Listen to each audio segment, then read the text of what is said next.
بسم الله الرحمن الرحيم.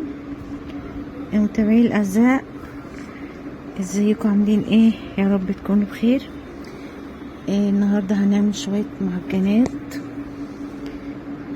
بطريقه جميله خفيفه.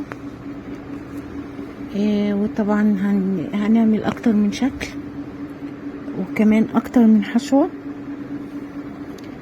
تابعوني حضراتكم، ان شاء الله هينال اعجابكم.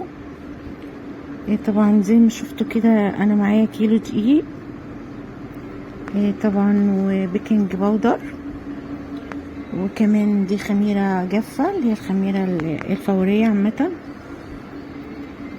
طبعا دي كلها مكونات الجافة معايا مع بعض بالشكل ده. قلبهم كويس،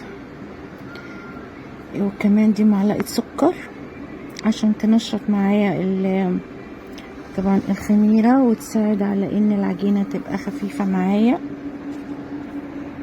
واكيد طبعا ذرة ملح بسيطة، معلقتين لبن بودر بيدي طعم برضو في المعجنات، معلقتين نشا برضو. كلها دي مكونات الجافة كده، خدتهم مع بعض هقلبهم كويس.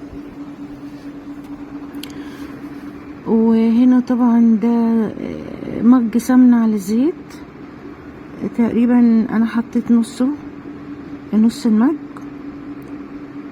وابدا اقلب كويس جدا. انا متعمده احطه في الوقت ده ليه؟ عشان اغلف بيه الدقيق كله، يتغلف معايا بالماده الدهنيه اللي هي السمنه مع الزيت،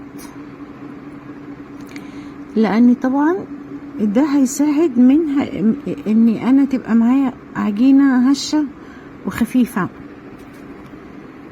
قلبتهم كويس، وبرضو لازم اجيبهم كده من تحت لفوق من كل الجوانب، عشان بس ايه احس ان كل السمنة اللي انا كانت معايا غلفت الدقيق كله بالشكل اللي حضراتكم شايفينه كده. وطبعا بعد كده دي بيضة برضو بتدي طعم معايا، قلبها كويس لحد ما تختفي جدا. وطبعا دي مية فترة مش سخنة عشان ما تبوظش معايا الخميرة، يعني يدوب كده زي دمعة العيد. طبعا وبدأت هنا اعجن. اهم حاجة العجن لازم تتعجن كويس جدا بالشكل ده. والقوام ده طبعا انا مش عاملاها سميكة، يعني كده معقولة خفيفة عشان تديني عجينة طرية، ما تبقاش مكبسة في بعضها كده وتقيلة يعني اللقمة معايا في المضغ. فكل العوامل دي نخلي بالنا منها، والتكات الحلوة دي نراعيها كويس قوي عشان في النهاية نحصل على طعم لذيذ وخفيف.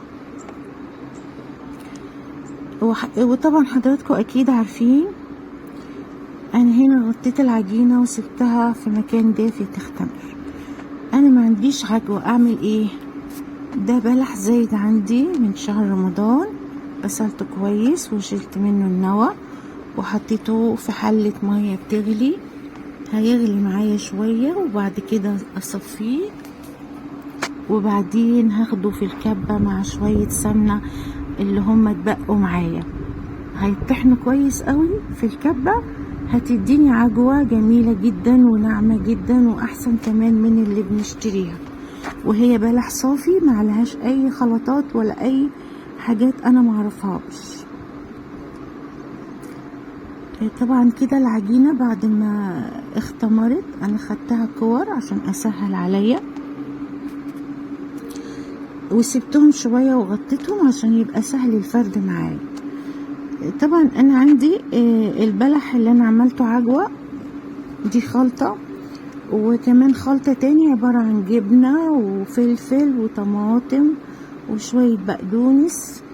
دول كلهم معايا انا هرستهم كويس قوي وبقوا ناعمين جدا وجاهزين معايا ان انا احشي بيهم العجين زي ما حضراتكم شايفين كده. وطبعا انا هشكل كل الاشكال اللي يعني احس ان انا عجباني ومريحاني، يعني عادي براحتك شكلي زي ما انت عايزة. طبعا انا معايا خلطة الجبنة، انا ما اكتفيتش بيها بس، لا ده انا كمان بشرت عليها جبنة موتزاريلا بالشكل اللي حضراتكم شايفينه ده، على اساس برضو تديني قيمة غذائية وطعم وحاجة الفينش بتاعها رائع. وطبعا البلح اللي انا عملته عجوة بالشكل ده حضراتكم شايفينه، شايفين مهروس ازاي، ما فيهوش حاجة يعني كده تخينة او ناشفة او جامدة معايا في العجينة، لا ده جميلة جدا. انا عن نفسي عجبتني وقررت ان انا ما اشتريش العجوة دي تاني، اعملها عندي في البيت بالشكل اللي انتوا شفتوه ده. طبعا هتبقى طبعا سعرها هيبقى كويس، مش هتكلفني قوي زي العجوة اللي احنا بنشتريها بالشيء الفلاني. يعني دول كلهم ربع كيلو بلح مش اكتر.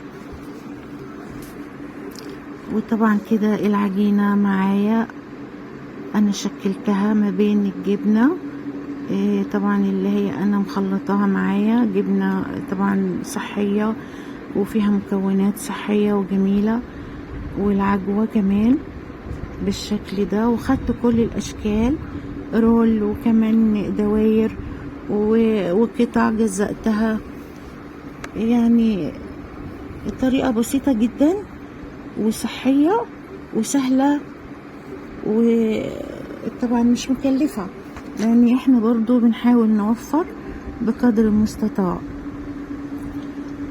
تقريبا انا خلصت يعني تقريبا العجينة، فكده الحمد لله تمام. كلهم كفتهم الحشوة معايا واتظبطوا. وطبعا الكمية اللي هتشوفوها حضراتكم دي من كيلو دقيق واحد فقط. وعندي البلح في البيت انا طبعا ظبطته بالشكل اللي شفتوه حضراتكم، مع الجبنة طبعا موجودة في اي بيت والخضار، فمش مكلفة بجد. بدل ما هنشتري من المخابز بتبقى اسعاره كتيرة قوي عالية، طب ليه احنا نسلي وقتنا ونعمل حاجتنا بايدينا بالشكل اللي حضراتكم شفتوه ده.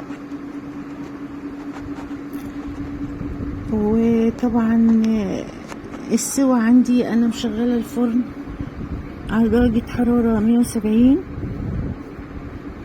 وطبعا انا بعد ما اخدتهم كلهم معايا في صاجاتي، طبعا انا مش عايزة اطول الفيديو على حضراتكم، ففي بعض اللقطات انا عادي انا بحكيها لكم على اساس ان انا ما اخدش وقت اكتر من لازم.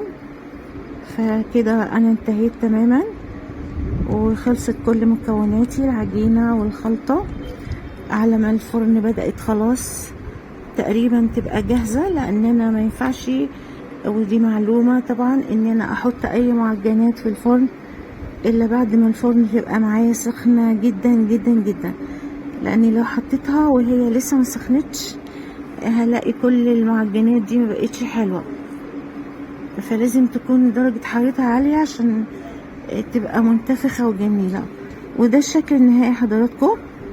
طبعا حاجة ما فيش احلى من كده، جميلة جدا طعم وشكل، وكمان فيها درجة طراوة وطبعا هشة، وطعمها لذيذ. يا ريت تجربوها وهتبسطكم بجد وهتعجبكم زي ما انا خدت الخطوات كده يعني كلها هتبقى جميلة جدا.